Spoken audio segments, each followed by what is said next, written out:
चैतन्यं शाश्वतं शान्तं व्योमातीतं निरञ्जनं नादबिन्दुकलातीतं तस्मै श्रीगुरुवे नमः। ॐ पूर्णमदः पूर्णमिदं पूर्णात् पूर्णमुदच्यते पूर्णस्य पूर्णमादाय पूर्णमेवावशिष्यते। प्रिय आत्मा, सभी देशवासियों को आज आदिकवि महर्षि वाल्मीकि की जयंती की शुभकामनाएं। महर्षि वाल्मीकि जयंती भारत में क्यों मनाई जाती है? आदिकवि महर्षि वाल्मीकि संस्कृत के प्रकांड विद्वान थे। उन्होंने वाल्मीकि रामायण को संस्कृत में लिखा है। कहा जाता है कि राम के जन्म से पूर्व ही उन्होंने फिर वाल्मीकि रामायण की रचना की थी। चलो ये भी मान लें कि उनके पूर्व जन्म राम के जन्म से पहले वाल्मीकि रामायण लिख दी और जो कुछ होना लिख दिया।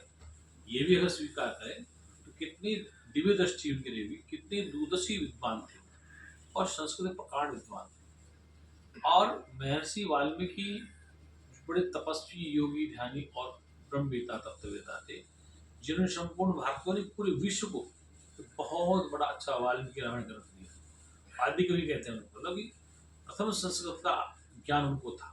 और आज महर्षि वाल्मीकि का इस संसार में प्रचार प्रसार जरूर है, उनके ज्ञान की अति आवश्यकता है, क्योंकि संस्कृत के प्रकांड विद्वान थे। दूसरी बात कि समस्त ग्रंथ को पढ़े वाल्मीकि रामायण को पूरा संस्कृत में। जैसे तुलसीदास ने उस रामायण की नकल की। रामचरितमानस में जो तुलसीकृत रामायण है वह तो वाल्मीकि रामायण की नकल है। वाल्मीकि रामायण में जो 7 कांड है उसी प्रकार से तुलसी बना दी। लेकिन प्रश्न यह है कि इतना बड़ा महाकवि होते हुए उसने राम के बारे में, उनके भविष्य के बारे में, परिवार के बारे में कितना अच्छा सोचता। और वो बहुत ही दूरदृष्टि और दूरदृष्टि, क्योंकि रामायण अगर भारतीय संस्कृत में नहीं बन जाए वाल्मीकि रामायण, तो हमारे संस्कृत के शास्त्रों में, साहित्य में कुछ नहीं बनता। क्योंकि अगर वाल्मीकि रामायण को निकाल दिया जाए, जैसे शरीर में से प्राण निकल जाए तो कुछ नहीं बचता है, ठीक इसी प्रकार से सनातन धर्म के ग्रंथों में से यदि वाल्मीकि रामायण निकाल दी जाए तो कुछ नहीं बचता है। जैसे शरीर में प्राण नहीं तो उसका संचार नहीं होगा, ठीक इसी प्रकार से वाल्मीकि का जो ग्रंथ लिखा बड़ा अद्भुत है। और आज वाल्मीकि के नाम से लोग जो फर्जीवाड़ा कर रहे हैं, वाल्मीकि शराब नहीं पीते थे, जुआ नहीं खेलते थे, बीड़ी सिगरेट नहीं पीते थे। अगर वाल्मीकि ऐसे होते तो इतना बड़ा अच्छा ग्रंथ कैसे लिखते? इसका मतलब भगवान वाल्मीकि सदाचारी, चरित्रवान और संस्कृत प्रकांड विद्वान थे। आजकल कथाकथित जो वाल्मीकि अपने आप कहते हैं, वो शराब भी पीते हैं, जुआ भी खेलते, धूम्रपान भी करते, तो क्या वाल्मीकि के आचरण को अपने जीवन में उतारते? नहीं।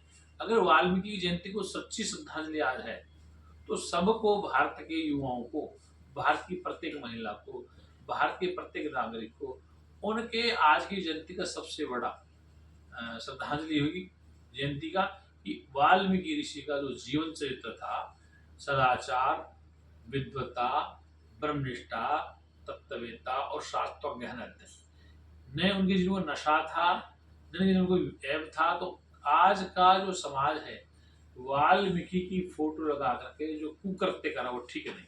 कि वाल्मीकि अच्छे विद्वान थे, सदाचारी थे, योगी थे, लेकिन आज के कथाकथित लोग वाल्मीकि का झंडा ले घूमते, वो तो मैं उनसे ये निवेदन करूंगा कि भाई वाल्मीकि की फोटो लगाने की बजाय वाल्मीकि का ग्रंथ पढ़ो और वाल्मीकि की विचारधारा को पढ़ो, उसको समाज में फैलाओ। आप झंडा लेके वाल्मीकि ठेकेदार बने, वो ठीक नहीं।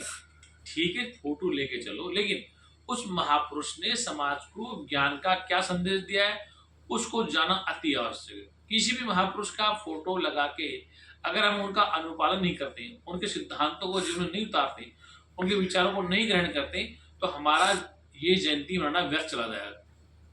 इसलिए किसी की जयंती मनाए हम, किसी महापुरुष की, तो उस महापुरुष के जीवन के बारे में हमें जानकारी होनी चाहिए और उसने जो ग्रंथ रचा है उसकी भी हमें अध्ययन का ज्ञान होना चाहिए।